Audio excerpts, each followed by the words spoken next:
Hi everyone, and happy International Women's Day, Derby and worldwide. We wanted to get together today to talk about how we can take this moment where the world is talking about International Women's Day to amplify the issues that still affect women, the things we still need to fight for, and in particular to share an exciting project coming up called Derby versus Misogyny, which we want you all to get involved in helping co-create with us. But first, let's do some introductions. So I'm Vanessa, Boon. I'm chair of International Women's Day Derby and involved in a number of community projects, and delighted to be joined by two inspiring sisters and change makers here today. I wonder if Sonya, would you like to introduce yourself and your work first? Hi everyone, I'm Sonya Robotham. I chair Vox Feminarum Women's Voices, which is really about empowerment, celebrating, and activism rather around issues impacting women and girls, and get involved with all sorts of things like food poverty too. Thank you. And Marsha. Hi, thank you. So, hi, I'm Marsha Brown, and I'm the Vice Chair at International Women's Day Derby, also a director at Bambuuu Domestic Abuse Support that supports predominantly Black and minoritised women around domestic abuse. I'm involved in a lot of things between Nottingham and actually Derby, do lots for Derby, and I feel that there's a lot more work. As much as Derby's trying, there's a lot more work that could be done to combat some of these things that are happening locally. So yeah, that's why I'm involved in International Women's Day Derby. Thank you. Brilliant, thank you. And I think it's interesting to take a moment to think back in 1911 was the first International Women's Day globally, and it was, particularly want to acknowledge it was socialist roots, not all the hijacking we sometimes see on Women's Day now by the latest corporates and makeup and fashion companies hijacking it to sell more stuff to us. But I like that we're celebrating from a more in harmony with its origins, where 17 countries women came together and voted to have International Women's Day, and one of the biggest the things they were galvanizing for, of course, was to get the vote for women, because the belief was if we got the vote and we had a say, that politics and policies would change and be better for women. And here we are so many years later, finding that the vote alone was definitely not, the sole solution, and there's still so much work to do.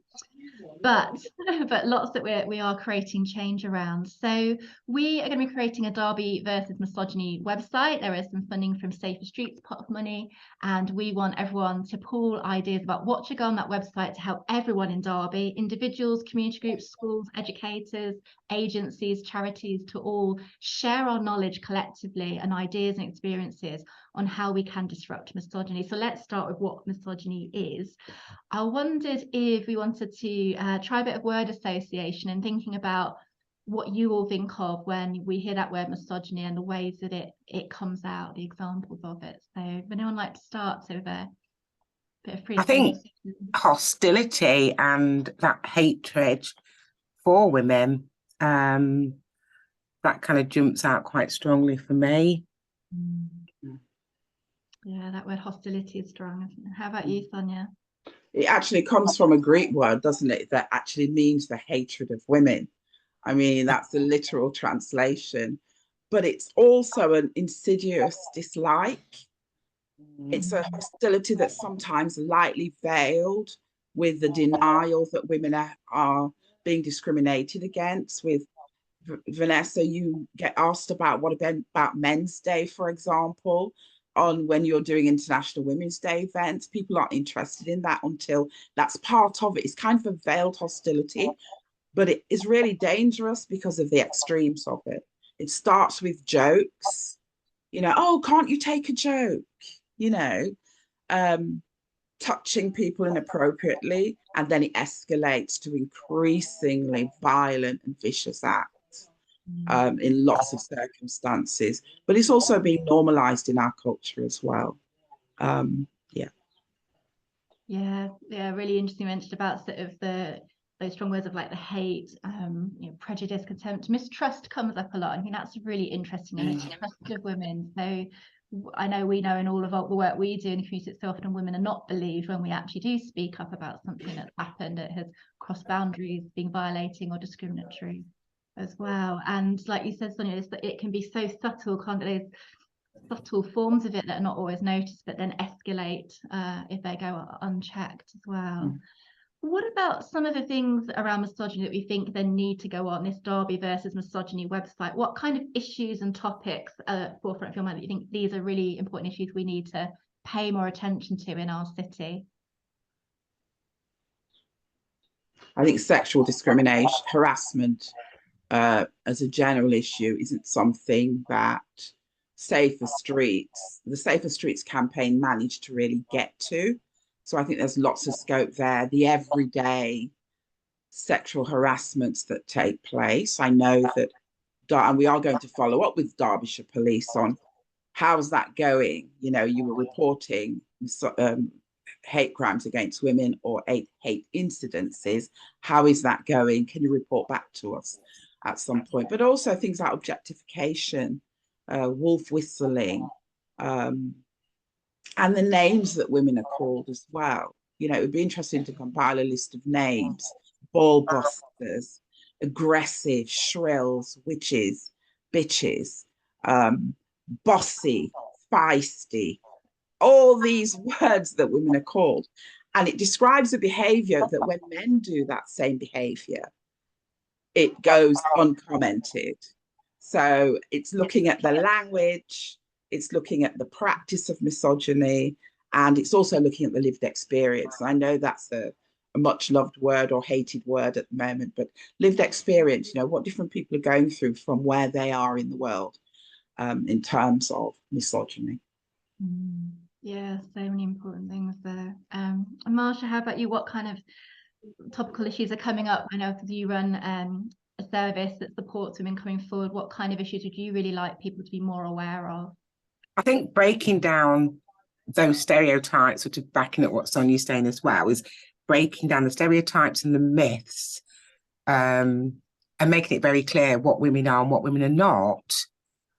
Do you know what I mean? So that they have an understanding that how offensive these names are. I would also like it to be in schools. You know, I just think it's so important that people have an awareness of, you know, there's no point in waiting until somebody does something at the age of 18, 19, whatever plus. They need to have that awareness as young children that this is not right. And by saying that, and it might be playground stuff, it could be things they've heard at home. It's not right. And so they need to learn from there. So, you know, it needs to be in the educational arena.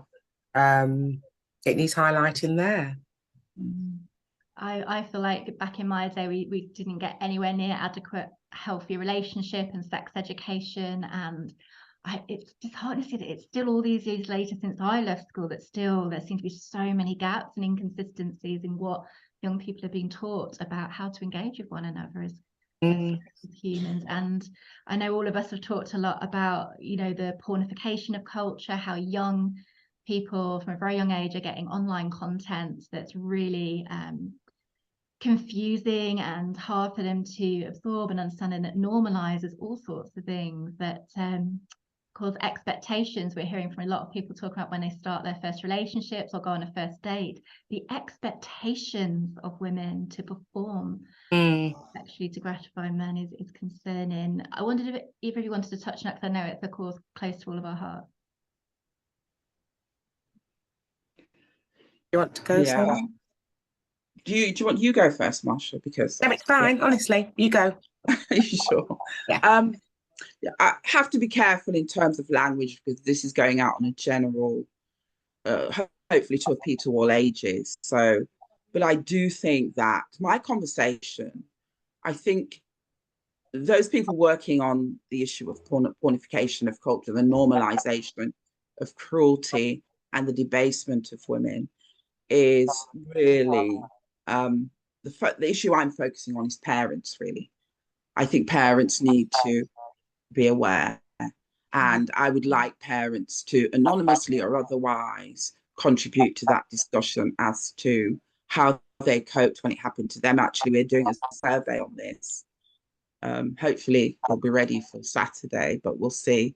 And we're doing a survey to kind of capture, a very short survey, a sense of what, what's happening in the city with regard to pornography. So that could be something that perhaps we could publish the results of. But also there's scope for people just to tell us what's happening to them. And I know it's normalized and people are talking about sex positivity, which is fine, but it's understanding the differences and the nuances between, not nuances, the massive crater between young people accessing information and adults who have a certain understanding around the difference between fantasy and reality. Yeah. Yeah, that's great to have that local work happening to get parents engaged. How about you, Marsha? Yeah, I think that's exactly. I think Sonia's just summed that up, and it is giving our younger ones a chance to know that difference and how to respect themselves as well as respecting women and girls, and realizing that some of these images and the videos and different things they may watch that are, pornographic are not real. It's acting, and it can lead to so much more, so much more dangers. So yeah, it's raising that awareness around that. And I think there needs to be more legalities, doesn't it? I think there needs to be tighter reins. I know when I was growing up, there was the shelf that had the covered pornographic magazines. I don't know if shops even do them anymore, but now it's, you sit in your living room, you can sit in the bathroom, you can sit in your bedroom, wherever, and it's just there. I don't know how tamed it is. I don't go on the site, so I'm not sure, but everything's just there. Yeah, and so kids are accessing that. And I think we all have a responsibility as parents, if you have children, but we just have a responsibility as adults to show the youngsters, what it is and what it isn't. And yeah, it should start with parents. School, definitely. There's so much stuff on television now. It's so very much open compared to when I was a child. And yes, I get that some parents may be, or, the caregivers for that child may be embarrassed, but we have a duty. We have a duty of care. Yeah, thank you. And thirdly, we're seeing a rising connection between young people having this kind of very mature content, and I'm all for feminist porn and kind of sex positivity, but we know that you can't guarantee who's being trafficked, who's exploited, who's choosing, who's consenting, and the very confusing messages about some of the particularly violent and degrading images, as you said. And we're seeing then a corresponding rise in behaviour. So those who say, oh, it's harmless, we're seeing, aren't we, we often talk about it as this ticking time bomb, don't we? This generation who've been exposed to all this dehumanizing imagery of women. We're seeing a rise in upskirting, revenge porn, domestic abuse, intimate partner abuse, drink spiking, rape culture, victim blaming, collector culture, which I had to explain to local police officers who are meant to be the lead on violence against women and girls, because they hadn't heard of it. People collecting images of women, ex-girlfriends they've been and things like that, and trading them like Pokemon or Top Trumps cards between them for some kind of gratification and power, and getting a buzz out of knowing, oh, I've seen who he's been with, and it could be someone they work with, a colleague, or and often women don't even know that this is happening behind their back, it's happening in relationships that they thought were trusting and respectful. So we're seeing this corresponding rise in these problems. Police corruption and misogyny, of course, have been in the headlines and exposed further too. So I wondered, what do you both feel needs to change in Derby for women to be able to feel free? I think services need to work together. They need to do more collaborative work, because it's, the more we have, the more powerful, more visual, it's stronger. So I do think services need to come together more. I think the police need to work with us. I think the streets quite clearly need to be safe, and we can't put a poster up that's hidden and, you might just see something. We need to be very visual on what is acceptable and what's not going to be acceptable locally. And that could be on the back of a bus. It could be, you know, billboards, but it needs to be. We can't have a little A4 and feel that we've done something, because it doesn't make a difference. You know, the light and the cameras, everything, but we all have to pull together to do this. And, you know, we need to be heard. I love what you mentioned. I was really pleased in Nottingham that the Consent Coalition has been putting some really big, visible campaigns out there, like say on buses and big billboards. Yeah. Not just with empty tokenistic words, which I feel is sometimes seen in Derby as saying, oh, we're a zero tolerance city in tiny writing, whereas they've actually used that space and money to create myth busting and challenge victim blaming and highlight consent issues. So yeah, I love what you said there, Marsha, about we need that bigger, bolder statement here. How about you, Sonya? What would you like to see change in Derby for women to be able to be free? One of the things that we are doing, and I think more of it needs to be done, is to look at groups that are not even in they're not part of the conversation, and to find ways of including those people, which includes boys and men who remain absent by and large. We will see how many people come to the event on pornography, but who by and large are not included in that conversation. And that includes marginalised communities, marginalised groups, and as I said, men and boys, and lots of women as well, just aren't talking about this. So self-education is important, but we need to have decent sources that people can check. We need to have courses running. We need to have awareness. And it needs, like Marsha said, and you said, it needs to be visible. You know, in Derby, there's a certain timidness around, oh, we can't have that. You know, we're going to make coasters, what do you call beer mats, and put them in the pub, and they would have quite graphic images. And some people didn't want their logos on that because they were worried that it was too graphic, or that it was seen as an attack on men. And in the meantime, this seeming attack on men is having a higher precedent than the actual attack on women and girls, which is quite a ludicrous situation to be, excuse me, to be describing. You know, it hasn't happened. Where is the attack on men? But not just that. Marsha, you talked earlier about the dereliction of duty, our safeguarding responsibilities. Absolutely. And the people, the work isn't just about women and girls. It's also about safeguarding boys, who will increasingly be criminalized and in the criminal justice system unless we act to protect all our children, all of them. Adults, the criminal justice system is quite there once we get enforcement to deal with adult perpetrators.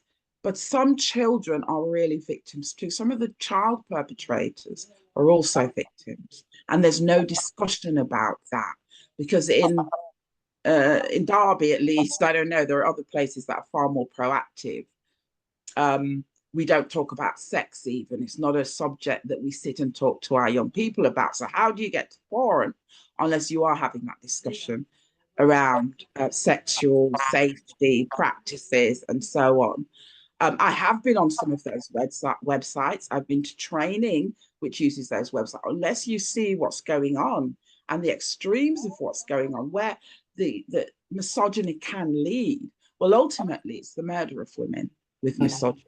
But before you get to that stage, it's the degradation and the dehumanizing of women in ways that their rights are taken away.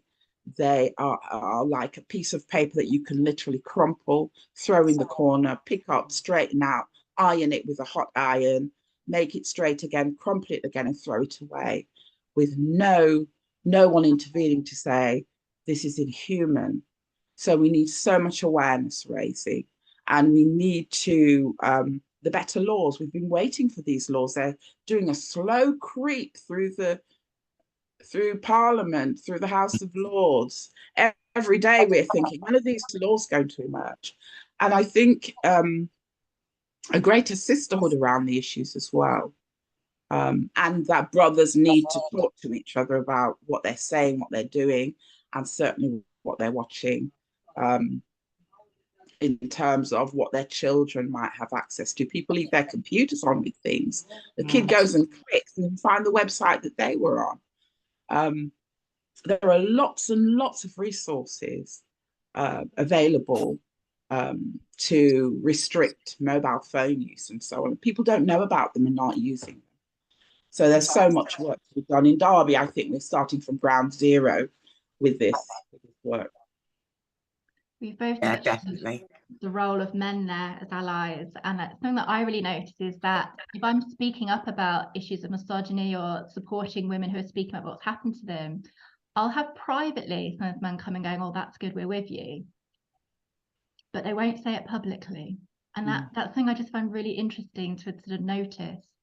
And that, you know, I really want to see our brothers out there with us on the marches. As you know, we've all been on many vigils and marches and workshops. We've run workshops specifically for men and boys over the years, and we get very few come and be with us.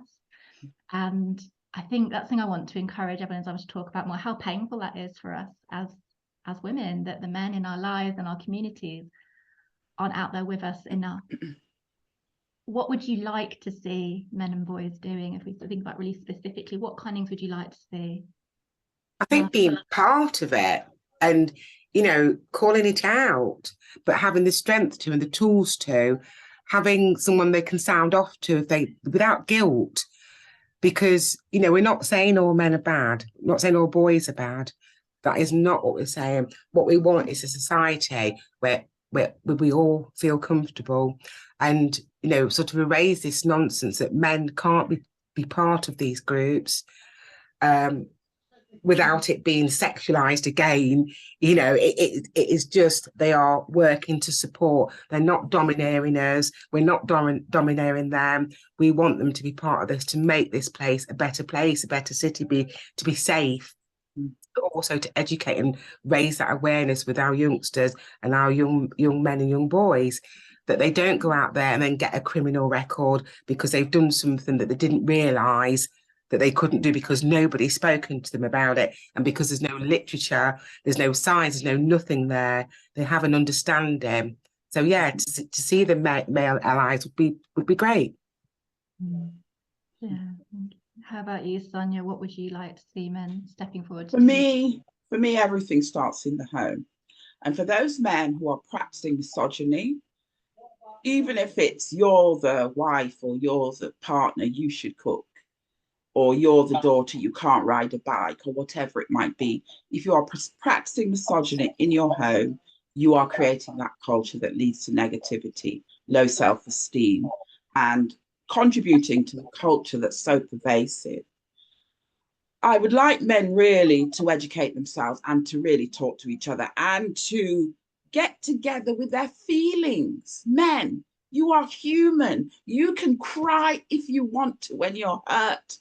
You know, you're supposed to. That's what tears are for. Tears are actually cleansing. You know, you feel better after a good cry. Honestly, I do it a lot. It works.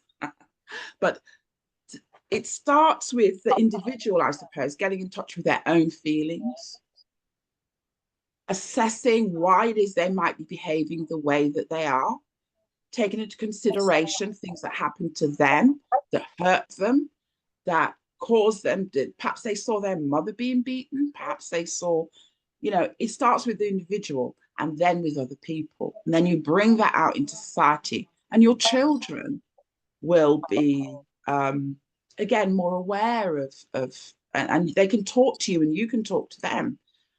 I think I want to see men get in touch with their feelings and have some, and hopefully that will increase empathy for what happens to women and girls. Now, men very often get involved when it is their woman and their girl. That's the only time very often that men get involved. But if we create a society, whereas Marsha said, and you said, Vanessa, where everyone feels safe, that means everyone.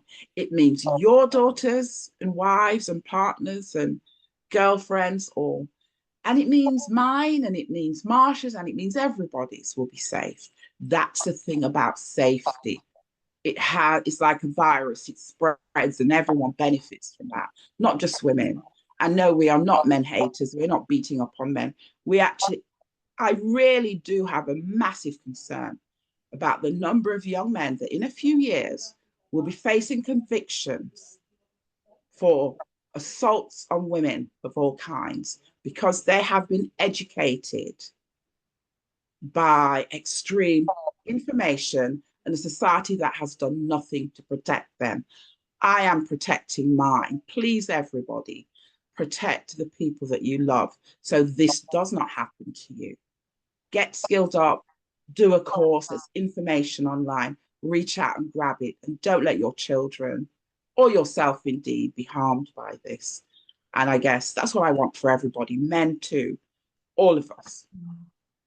Yeah, absolutely. I feel it's something so valuable about teaching from a young age that many of us will have those experiences in life of trauma, of pain, and until we've worked out our own issues, it might not be good to rush into a relationship. You might not be ready for one. Actually, think how many people's lives could be saved or improved or pain avoided if actually we had fully funded access to therapeutic care for everyone at a young age.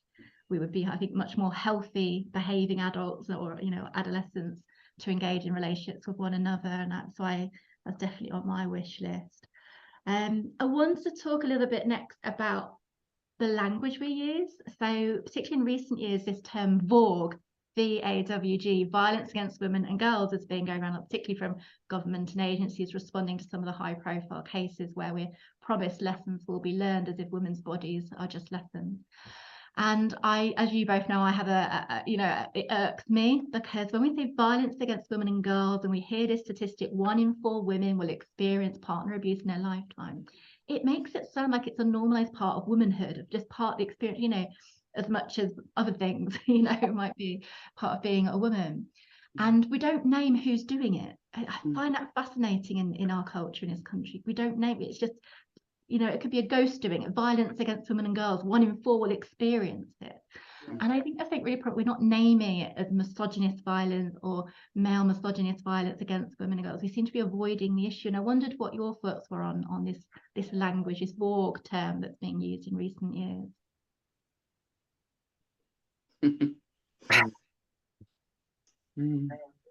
Yeah, that's a really good question, Vanessa. I think, wow, this is going public, isn't it? Yeah. So I think there's almost like a patriarchy in a really bizarre way around the language. And I think it then has a bit of a dominoes effect on funding. And I just think it affects so many different things. So people follow things. It was like the BAME thing. I don't know who made that up, but someone decided that Black and brown women were going to be called BAME women, BAME people. And I just think that the VAWG thing, things are just followed. Who makes them up? Do we question? We don't question anything, because if we question, we're not going to get the funding. We're not going to get the support. We're going to be looked upon as troublemakers and just those angry women that hate men that, yeah, they'll shut up. They'll move on and do something else soon. So I think it is that patriarchy and that sort of power and control that unfortunately that some of our funders and certain people have within our community. They have that power, and that's what it comes down to. I've tried to word that as professionally as possible. Very diplomatic on policy language there, Marsha. Yeah, I think it frames it as a woman's problem, rather than a public health concern for everyone or a society problem. That's what I worry about. Sonya, what do you think? So I agree. It is a patriarchy that many women also contribute to, buy into. We can't escape patriarchy because we're in the same system together with men. Very often it is changing. I see it changing in books and articles, and some researchers are using that now, but it is a slow. I think it is linked to funding, like Marsha said. But I also think that men often say, why aren't you? People often use gendered to get over it, gender-based violence, which then includes both, but we know disproportionately we are talking about male violence being perpetrated against women and girls. But very often men say, well, what about the men? Do you know that most men killed, you know, we talk about the statistic about how many women are killed. Their response to me is, well, do you know that most of the people killed are young men? And they tell me back stats, and I say, yes. Who is killing them? So how we have a problem in our society with male violence, that's it. Male violence is often perpetrated against those who are perceived to be weakest. Perceived to be, not necessarily. Women are, by nature of physiology, often weaker than men in terms of, it depends on how you measure weakness, of course, but in terms of physiology, their bones are bigger and so on and so forth. But obviously there are women who don't conform to that. But that's what they say. And I say, yes, but it's still male violence that we're looking at. Most people in prison, most women are in prison for non-violent crimes. Most men are in prison for violent crimes. We have a problem with the way that misogyny is also impacting men. Not to change the discussion or twist it, but if men want to say, to deny that women are suffering, why don't you look at your own suffering? Why don't you care about your brothers that are in prison? See, considering you're raising the issue of men, why don't you worry about all those in prison for violent crimes and then do something about that? And that's where the discussion tends to finish, because they don't want to do something. What they're doing is practicing misogyny, which questions the validity of you, me, anybody talking about the fact that it's male violence. Not all men are violent. I know I've got to proviso that. I know lots of men that are not violent. And some women are violent. They also point that out. But disproportionately, we are talking about male violence. But I do know that there is actual resistance in certain bodies, even working in that sector, where they simply say, the men sitting at the table will say, we can't say it's men. And that puts the kibosh on including that for certain statutory bodies, and the way that they then allocate funding. Oh no, that we can't have, that we can't associate with that, that's too strong. Tell me how you talk about the extremes of misogyny, which is murder, and dehumanizing pornography, not loving, gentle, this is how you mutually have pleasure kind of interactions. No, the kind of stuff that one person is the sufferer and one person is the punisher, that kind of stuff. Tell me how we talk about forum for talking about that if we aren't going to talk about who is doing what to whom. And so we have a stalemate. And that stalemate, it is, I've been to some conferences where they often are, they have been at universities, but some are grassroots. Recently, this year, 2023, particularly post-pandemic, where more people are talking about the fact that it is male perpetrated violence. But they're also extending that, and I 100% agree, to the level of how violent our society actually is and how we have normalized violence. And I think that's the key word, isn't it? It's been absolutely normalized and accepted. And that's the problem. We see in recent headlines of young groups of young people, the amount of knife and gun crime and violent attacks we're seeing, and where are they learning it from? No one's born behaving that way. And I feel I wanted to echo what you said about, you know, this term Borg is problematic because we're not naming the issue. And some of it's because of male policymakers feeling uncomfortable or very defensive or worried about reactions we'll get from the public. I know I've had this conversation with our local agencies right here in Derby and Derbyshire, and someone said, oh, we can't call it that. well, if we don't even call it what it is, how are you going to change it? We're making it like it's a woman's problem. Women have to keep, running women's refuges and charities to deal with our suffering and hurt and try and find accommodation, which is underfunded when someone needs to flee, rather than saying, actually, this is a societal problem. This is a public health issue. They say we've got violence in our society, young people learning those habits. Why aren't we investing all, like we said, the education, the prevention, but also money for men's residential healing centres and behaviour change programmes and interventions at the very early signs of problematic, unhealthy behaviour. And it doesn't kind of make sense, does it? Because for many years, domestic was just domestic. The police would be called and it's domestic. Sorry, we can't get involved, crack on and do what you're doing. And obviously over the years, we've moved away from that. Yeah. So, but still, we're not allowed to call it out and say what it is. It's so hypocritical and it just does not make sense. And if you're going to change and make a difference, then do it. You can't call a tin of beans a tin of soup. Say what it is on the tin. Yeah, call it like it is. Yeah. Some of us have been trying to sneak in MVOG, so it's like misogynist violence against women, or something more specific, and trying to get it. But like you say, it's amazing how quick these terms take off and in whose interest, and like you said, Marsha, who's decided this term and in whose interest is it? So yeah, really important. And just wanted to also pick up what everyone was saying there about the same patriarchy that's hurting women here is hurting men, and the alpha male dominance of men who are perceived to be less able to fight back. And so many men are suffering with it. So we just so need to unite on this. One of the things I wanted to pick up was the fact that misogyny is also about not believing women, and obviously we're in a post Me Too era where more people felt this should be a time for us to be able to speak up, but not everyone is believed. Even when they are speaking up and supported. And women can often include, funny you talked about this, where women grew up in the same patriarchy. And so sometimes I'll hear people sort of prevent the men in their community from being accountable for what they've done to women by saying, oh, my son would never do this, or people saying to a woman when she says, oh, actually, my relationship's not good, and they're going, oh, your husband's a delight, he's a charmer, he's wonderful, you're so lucky.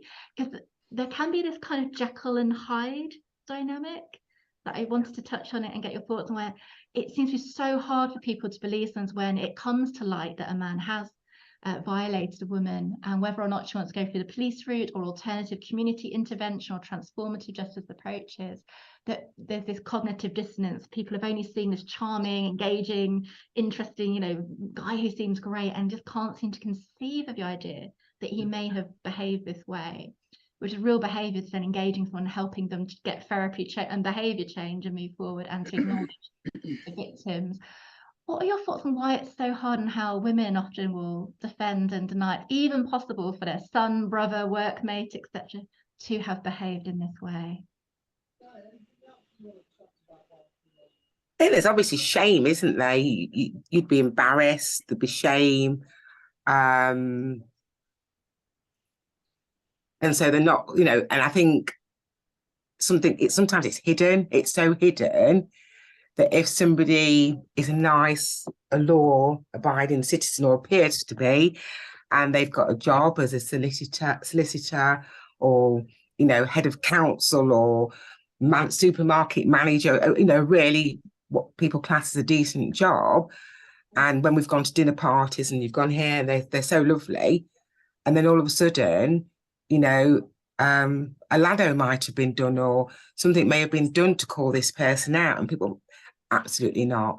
Well, actually, you don't live there, and you see what you want to see. And just like I don't know what's happening in your home, you don't know what's happening in mine. So you always go on that, you believe, what that person, and whether we're talking about females, but any victim, you believe them until proven differently. Because how are you going to carry out, a risk assessment, even a care plan, or just anything, if you're not believing them? And like you say, we hear that so many times.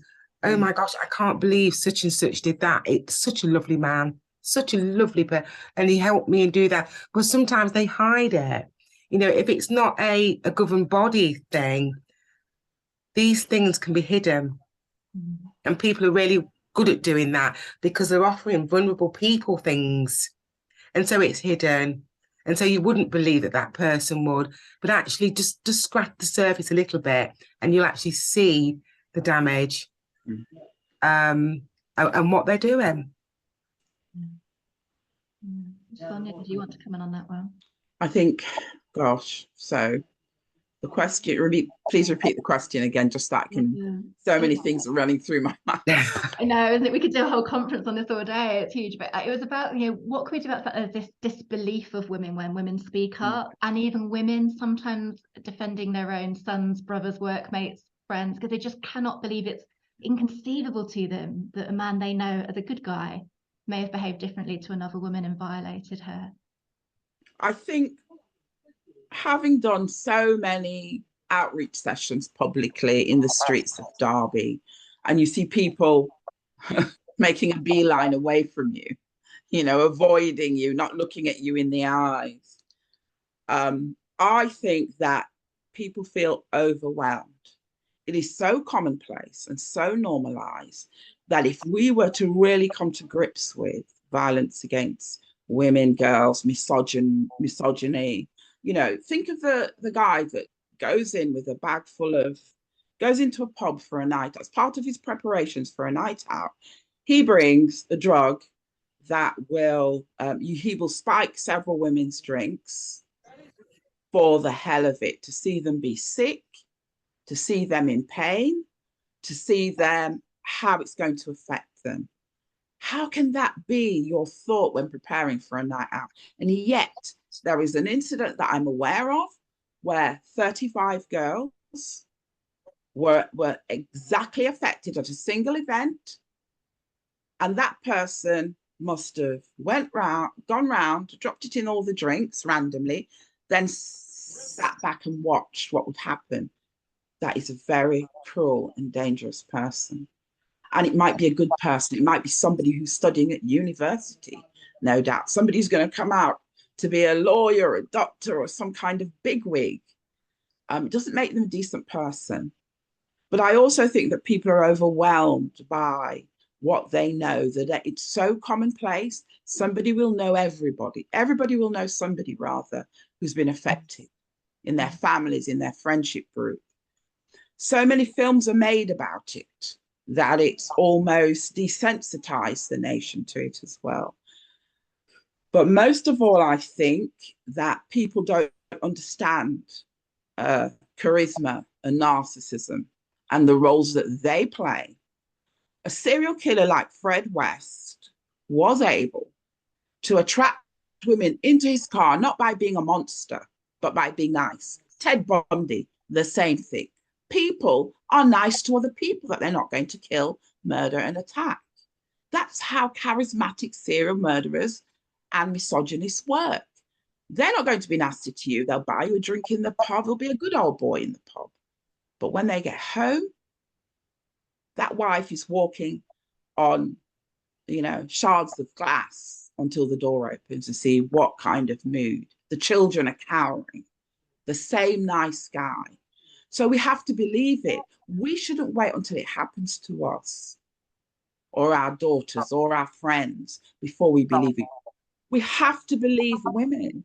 We have to believe what women tell us, like any crime, like anything anyone's experienced. We can't start off doubting what they say. By process of elimination and sometimes unfair treatment, we find out something different. But women should be believed. When somebody starts to tell me about their experience, we should believe what they say, no matter what kind of nice guy bought you a pint down the pub the other day, or he'll do anything for anybody, or he's always got a smile on his face. They're the things that were said of Fred West. And he was a horror. Ian Brady, a horror.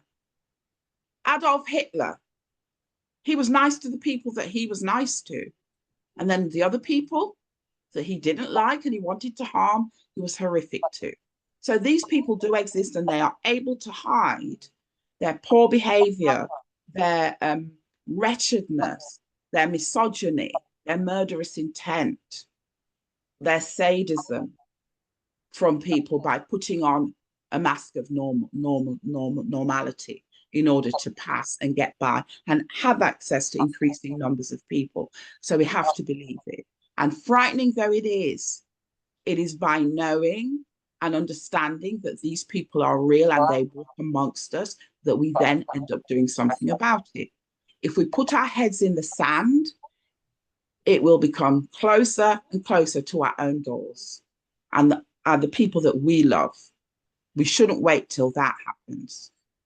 So as a society, as a Derby, as a country, we shouldn't wait till that happens, till it is our child that somebody's coming to knock on the door. And let's not forget, Sarah Everard was murdered by a policeman using his authority to question her and get her in his car.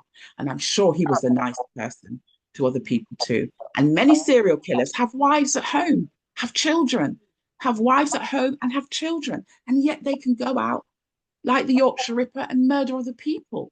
He cared for his wife who had a disability, the Yorkshire Ripper. And yet he was out on the streets doing all manner of things to strange women that apparently had done nothing to him. He was just a misogynistic murderer.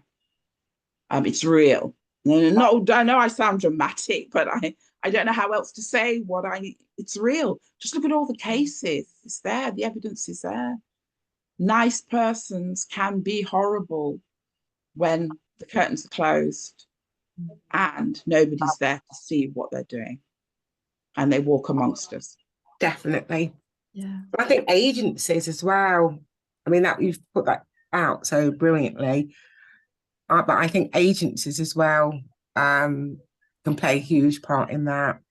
When a woman's reporting, and because this, suited and booted, nice man and well-spoken man comes to the appointment, and it's nothing to do with it, it's her, because she's the one that's shouting the loudest, and her clothes might not look so good because he's not paying her no maintenance, and she's struggling with everything she's doing. It is so much bigger, and we don't call it out. But we have to start from that stance, we believe. And then you go off and you do your homework. And if it's wrong, you hold your hands up and everything else, and it gets sorted. But you need to stop on that stance. I feel like it's the only way we redress the imbalance. We know that the system doesn't serve us. The statistics are appalling of, even how many people get to the point of feeling able to report, and then how it just gets worse and worse as you look at, no further action on the case, percentage of convictions like below 1% for violations. I mean, it's just absurd. So we have to sort of do something to address the balance. And I think part of that, sort of again, is this statistic we always hear, the 1 in 4 women will experience domestic abuse in her lifetime. I think it's a valuable, important statistic, but I want to hear the other one. What is the prevalence of men behaving this way? And I'd like to shift the focus on intervening, preventing, and working with that behaviour before it escalates, because we know that usually is the pattern, that it escalates over time as people become emboldened and get away with this behaviour. So yeah, so many important points there. Can I just say one more thing? That a certain type of masculinity is also rewarded in our culture. That go-getting, competitive, man's man, that's rewarded. And so that contributes maybe to why people find it more acceptable. That's what men are supposed to do, without questioning at all the end game in that behaviour. Yeah. I wanted to pick on something you both touched on a little bit as well, about how some people are very good at presenting a very different image in public, and in fact some of them we know even pursue a particular career or role in the community so that they'll have access to women who may be in a vulnerable position. And Marsha, you touched on it earlier as well about, there's a reason they're in these posts, and they might work in charities or as a teacher or in these roles that we look up to and think of these are, positive, trusted positions of trust. And we know we've had this in Derby. When the truth comes to light, people find it sometimes very hard to believe, because there's people in a charity or they work at a school, and it's very hard to believe that safeguarding alarm needs to be rung. And as you mentioned, Sarah Everard, this wasn't the first time concerns about his behaviour had been raised before. What did they really do about it to stop it escalating? So we have to be really alert into the safeguarding, that if 1 in 4 women experience some of these kinds of abuse, let's all think about how many men in any city, any town. What's the prevalence? You know, we know often there's repeat abuse from one person to multiple partners over time. So there has to be a bit more, I think, a reality check that this is a big social problem and it needs more investment, more funding, more attention, more interventions. I have seen some hopeful pilot schemes in the south of the country looking at funding behaviour change and trauma interactions and therapeutic interventions with people who show early signs of misogynist abuse.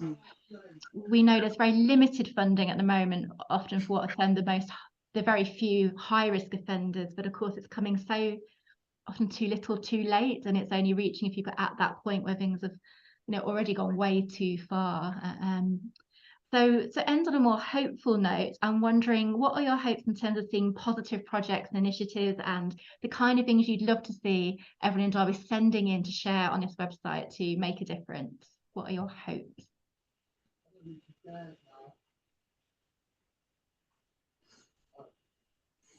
Do you want me to go? Go for it. I'm hoping that people of the public, agencies, significant agencies, because some need to be seen to be doing that little bit more, feed into this. You know, they're sending articles or they're sending things, tools, where people can learn from. Yeah, sorry, can you say that question again? Because I've just lost thread because I go into this. Say that again. What do I want to see on the website? Yeah, kind of what your hopes for kind of just content and engagement. Yeah. And I hope that, like, you know, the council take some responsibility, that you know, our bosses might have that. If, you know, yes means yes and no means no. You know, that needs to be there, and but visual, like I say, and not on a little A4 or something a fraction bigger. There needs to be visual things, maybe at the home ground of Derby County, big advertisements, because we know that, not saying women don't go, because a lot of women go, but there are men there as well, and young children and young men. That might be a good place, but do something as a collective, and let's get this out there and started. And that they do put funding aside, and that it is taken seriously, because I don't know how seriously it's taken if we're not doing anything. And if we're not, you know, we've moved obviously forward a bit, but if we're not doing enough, it really does need to be taken seriously. It's been called the shadow pandemic, hasn't it, recently, because of the prevalence that this is so much more commonplace than people would like to think. Yeah. Sonya, how about for you? What are your hopes of what you'd like to see come out of this website and engagement with collectively sharing our tools and ideas to make a difference? I would like to see men contributing their stories. And those stories hopefully will have positive outcomes. Either they're seeking help privately, they don't have to, of course, tell all the details, but I would like to see men independently and privately going to seek help for whatever it is that they need help for. We are all human beings. We all need someone to listen to us at times, to care for us, to reflect on our own behavior in order to change. And through that change, a happier, more contented life, a happier life with your family, a happier balance, better health and well-being. Suicide rates might go down for men. Rates of imprisonment, which I think in 10 years will be sky high for young men now who have been educated by extreme hardcore material. Girls who are being really hurt physically and mentally by the same material. I would like to see people perhaps talk about coming through the other side in a positive way, through their lived experiences, or perhaps talking about ways that the laws that are better enforced have worked for them. You know, what it was like when the CPS actually followed through and their case was prosecuted and they got the outcome, that kind of feeling. I would like people to report feeling safe and where they feel safe, you know, what constitutes safety for them. In terms of sharing, I just think with as it's going to be a site that individuals and organizations can contribute to. There's a lot of learning to be done, and that people actually use the site. You know, hopefully there'll be a privacy where you can flick off and, you know, the usual thing where people don't have to know, and that men can visit it in the quiet of the night, just like they do other things, and kids can visit it, that there is something for everybody, and that we, as well as trying to lay bare the extent of the problem and the numbers impacted, that it is also a place for learning and sharing positive outcomes, where people effect change in their own lives. And then in a few years in Derby, we begin to see some results of that, taking action. We are supposed to take action to improve our own lives. Do it, men. Do it for yourself. Do it for your family, but do it for yourself. You know, change. And I know perhaps you were beaten as a child. Perhaps you were witness to talk to somebody, cry. You know, men are told they can't cry. You must cry.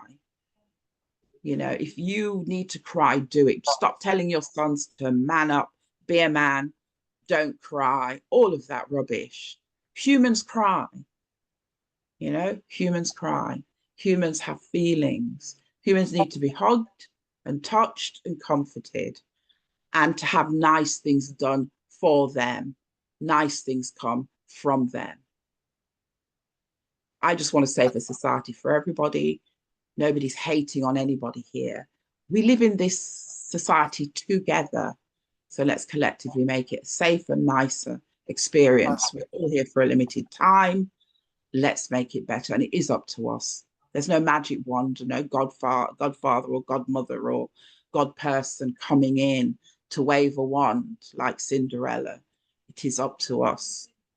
Statutory organizations alone can't do it. It is about each individual taking action and communities taking action, calling it out, reporting it, people getting help, and money needs to be poured in. And that's one of the gaps I fear, that there'll be nobody stepping up to add the funding. It cannot be a one-off grant. It cannot be a pilot study. I'm involved in a pilot study right now, and I'm thinking, how am I going to get the next bit of money to make sure that we don't awaken these ideas in people and they've got nowhere to go with it. So change for Derby. Enough. Oh, I share all your hopes, and I think what an incredible place our community could be if we actually, you know, implement all those ideas and get people talking and engaging in this rather than avoiding the subject. You said head in the sand earlier, Sonya, about it, because it's an unpleasant topic. It's not easy to talk about, but we need to open it up. It's vital, and I'd add my hopes. I think I see a lot of misunderstanding of the law out there, and I've heard people say to women, well, why didn't you come forward before, or why didn't you say anything, or if it's true you would have gone to the police, and just a lot of misunderstanding. So I'm keen to get a lot of myth busting content on there, and I'm appealing now to people watching, like if you're at school or a college, or you're a student, or you're a creative, if you want to make videos, animations, poems, anything that will help us convey tackling some of these subjects, engaging people in creative new ways, we would love to be a platform for all of this kind of content collectively as a community. And I'd like people to understand things like, well, some people, you know, the trauma of even getting through these things makes it incredibly hard to speak up, let alone speak to an agency or police, particularly if that's not an institution, as I don't have a lot of faith in at all. But also after 6 months, some crimes, it's not possible to progress legal action. But I want to see what else we do with those cases where the time limits, statutory time limits, aren't always possible to pursue you know, a legal case, that there are alternatives, there are other things and safeguarding steps that you said, Marsha, that need to be taken anyway. But too often these things just go under the radar and become a no further action case. So I'd really like to amplify content about community interventions, which is something that everyone knows about when it comes to recovery. You know, if you say, oh, have you staged a family intervention because one of your loved ones, you know, has had a really difficult time with recovery from addiction or alcohol misuse and so on. We know that word intervention there, and I want this to become just as commonplace to intervene when we see concerning misogynist behaviour or unhealthy relationship, domestic abuse behaviour and so on as well. So I'd love to see community intervention. So just an appeal again, send all your poems, your content, your ideas, your case studies. If you've seen a good thing on YouTube about consent or victim blaming, please direct us and we'll try and have this collective space where we share it all. So finally, we started with a word association with misogyny. Just before we wrap up briefly, I wondered any positive words it will feel like once misogyny is gone. So feel free to share with any positive words of how will it feel then? How different could it be? There'll be a brother and sister feeling because we'll bring men, male allies. And so there'll be a brother sister feeling. Yeah, siblinghood, I like that. Yeah. The first word, two words came to mind simultaneously, but this word came just a little bit more quickly than the other. It's freedom. Freedom from the emotional baggage that we're all carrying, and the hurt and the pain and the things that happened to us as children. That's what I would feel like. And safe. Those two words resonate very strongly in response to the question. But that freedom word, it's a mental feeling. You don't have to physically be restricted, or, you know, we create our own chains and we can also exacerbate the way in which they hold us. We need to free ourselves. So freedom and safety. Yeah, I love all of those responses and reflections at the end. Thank you. I definitely feel that sense of liberation and safety and healthy and togetherness, community. And one of our slogans for this project was underneath Derby versus misogyny is fear is not freedom. So yeah, so I really like that word freedom, you know, how free it would be to be without all of this toxic behaviour in our society. So motivation to change. Thank you both so much, not just for today, but all the work you do. I know it's exhausting and tiring. There's backlash. It's tough going, speaking up. Thank you and happy International Women's Day. Happy International Women's Day. Day. Joy. Thank you. Thank you. Have a good one, everyone. Thank you. Bye. And thank you for all the work you do, Vanessa, including this, your busy schedule. Thank you so much. And Marsha, thank you. And likewise, Sonya. The sisterhood is there. We are there. Join us, everybody. Come join. Thank you all.